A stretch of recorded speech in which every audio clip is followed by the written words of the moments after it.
예레미야 애가 1장 넘겨보겠습니다. 예레미야 애가 1장입니다. 1절입니다. 슬프다 이 성이여, 본래는 거민이 많더니 이제는 어찌 그리 적막히 앉았는고. 본래는 열국 중에 크던 자가 이제는 과부 같고, 본래는 열방 중에 공주되었던 자가 이제는 조공드리는 자가 되었도다. 밤새도록 애곡하니 눈물이 뺨에 흐르며, 사랑하던 자 중에 위로하는 자가 없고 친구도 다 배반하여 원수가 되었도다. 아시는데도 이 예레미야 애가는 기원전 586년 이스라엘이 완전히 멸망할 당시에 기록된 성경입니다. 바벨론의 공격으로 인해서 수많은 이스라엘 백성들이 비참하게 굶주리고 죽어가고 모든 것이 황폐해지고 아주 끔찍했습니다. 그래서 예레미야는 날마다 눈물을 흘렸습니다. 그때 그가 확실히 한 가지가 있습니다. 3장 21절입니다. 이 사실을 분명히 한 겁니다. 21절, 중심에 회상한 즉 오히려 소망이 있사옴은 여호와의 자비와 긍휼이 무궁하심으로 우리가 진멸되지 아니함이니이다. 이것이 아침마다 새로우니 주의 성실이 크도소이다. 내 심령에 이르기를 여호와는 나의 기업이시니 그러므로 내가 저를 바라리라 하도다. 25절 같이 읽겠습니다. 무릇 기다리는 자에게나 구하는 영혼에게 여호와께서 선을 베푸시는도다. 때로는 우리 인생에 이해되지 않는 일들이 닥칠 수 있고, 때로는 내 인생에 하나님께서 큰 고난을 허락하실 때가 있습니다. 그런데 우리도 예레미야처럼 이 사실을 분명히 해야 합니다. 하나님은 선하시다. 33절에 주께서 인생으로 고생하며 근심하게 하심이 본심이 아니시로다. 때로 하나님께서 우리에게 고난과 어려움을 허락하시지만 그것은 그분의 본심이 아니시고 이 모든 것은 선하신 하나님이 나를 사랑하시기 때문이다. 이걸 분명히 해야 합니다. 우리 하나님은 선하십니다. 선하신 하나님이 내 인생에 그런 과정을 허락하셨다면 분명히 선하신 뜻이 있을 것이다. 이 믿음이 필요하다는 겁니다. 신앙의 여정을 걸어나갈 때 때로는 넘어질 수도 있고 여러 가지 시험을 만날 수 있고 뜻하지 않는 어려운 과정을 겪을 수 있습니다. 그때마다 절대로 하나님의 선하심을 잊지 말아야 합니다. 성경에 나오는 모든 인물들에게 물어보십시오. 그들이 뭐라고 대답할까요? 하나님은 정말 선하십니까? 그들이 뭐라고 대답할까요? 하나님은 정말 선하신 분입니다. 그렇게 대답하지 않겠습니까? 10명의 형들의 미움을 받고 요셉은 17살의 나이에 노예로 팔려갑니다. 그리고 보디발의 노예로 일하다가 정말 성실하게 일을 하니까 가정 총무까지 됩니다. 그런데 이상한 아줌마를 만나서 이제 누명을 쓰고 감옥에 가게 되죠. 당시 감옥에 쳐넣는 것은 죽이는 것과 마찬가지였습니다. 정말 요셉을 죽이려고 했던 겁니다. 그런데 우여곡절 끝에 하나님의 도우심으로 그가 총리 대신이 됩니다. 나중에 요셉이 형들에게 뭐라고 고백했습니까? 창세기 50장 넘겨보겠습니다. 창세기 50장 19절입니다. 요셉이 그들에게 이르되 두려워 마소서, 내가 하나님을 대신하리이까. 당신들은 나를 해하려 하였으나 하나님은 그것을 선으로 바꾸사 오늘과 같이 만민의 생명을 구원하게 하시려 하셨나니. 요셉의 마지막 고백입니다. 당신들은 나를 해하려 하였으나 하나님은 그것을 선으로 바꾸셨습니다. 요셉은 아주 기구한 인생을 살았습니다. 성경에 나와 있지 않지만 얼마나 눈물을 많이 흘렸겠어요. 그런데 그가 나중에 말합니다. 하나님은 선하셨습니다. 사람은 악했지만 하나님은 선하셨습니다. 사람은 틀렸지만 하나님은 옳았습니다. 지금 이 고백을 하고 있습니다. 요셉이 두 아들을 낳고 이름을 붙입니다. 므낫세, 에브라임. 사실 이것이 요셉 자기 인생을 정리한 결과입니다. 하나님께 대한 간증이기도 합니다.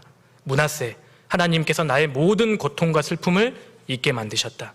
에브라임, 하나님께서 나를 창성케 하셨다. 이것이 하나님께 대한 요셉의 고백입니다. 결국은 하나님은 선하십니다. 지금으로부터 3000년 전에 엘가나라는 남편에게 두 아내가 있었습니다. 한나와 분인나입니다. 한나는 믿음의 여인이었습니다. 하나님을 정말 사랑하고 신앙을 끝까지 지키는 정결한 여인이었습니다. 분인나는 그렇지 못한 것 같습니다. 경건하지도 않고 신앙적으로 투박했던 여인이었습니다. 그런데 이상하게도 아이는 분인나에게만 생겼습니다. 한나가 마음이 괴로웠습니다. 남편이 보지 않을 때 분인나는 한나의 대적이 되어서 그녀의 마음을 격동시켰지 않습니까? 그녀가 믿음의 여인이었는데 마음이 괴로웠던 걸 보면 분인나가 정말 악했던 것 같아요. 정말 집요하게 괴롭혔던 것 같습니다. 그때 한나는 하나님께 기도합니다. 마음이 너무 괴롭고 슬펐기 때문에 하나님께 통곡하면서 기도했죠. 나중에 하나님께서는 그녀에게 사무엘이라는 훌륭한 아들을 주셨고 그녀를 축복해 주십니다. 나중에 한나가 뭐라고 얘기했습니까? 심히 교만한 말을 다시 하지 말 것이며 오만한 말을 너희 입에서 내지 말지어다. 여호와는 지식의 하나님이시라. 행동을 달아보시느니라. 한나가 마지막 알았던 게 있습니다. 하나님은 선하시다. 하나님께서는 내 기도를 듣고 계셨다. 하나님은 내 행동을 보고 계셨고 내 마음을 알고 계셨다. 여호와는 지식의 하나님이시라. 결국 하나님께서는 선하십니다. 이걸 분명히 알게 된 겁니다. 역사 속에서 가장 큰 고통을 당한 사람이 있다면 물론 욥입니다. 욥은 당대의 재산가였습니다. 양이 몇천 마리요? 7,000마리, 낙타가 3,000마리, 허천나게 많았습니다. 그렇죠? 그는 거부였습니다. 그런데 하루아침에 그 재산이 다 날아갔고요. 심지어 10명의 자녀가 한꺼번에 죽었습니다. 자녀를 먼저 보낸 어머니의 눈빛을 보신 적 있으세요? 한 명 잃어도 평생 지우지 못하는데 욥은요 10명을 한꺼번에, 건물이 무너져서 한꺼번에 죽었잖아요. 머리끝부터 발끝까지 병들었고요. 가장 가까이 했던 그 아내는 하나님을 욕하고 죽으라고 저주했습니다. 욥과 가까이 교제했던 세 친구가 욥을 방문해서 욥의 상태를 보고요 7일 동안 아무 말을 못하는 거 보세요. 그리고 나중에 그들이 결론을 내립니다. 너가 하나님 앞에 큰 죄를 지은 것이 틀림없다. 그래서 하나님이 너를 치신 것이다.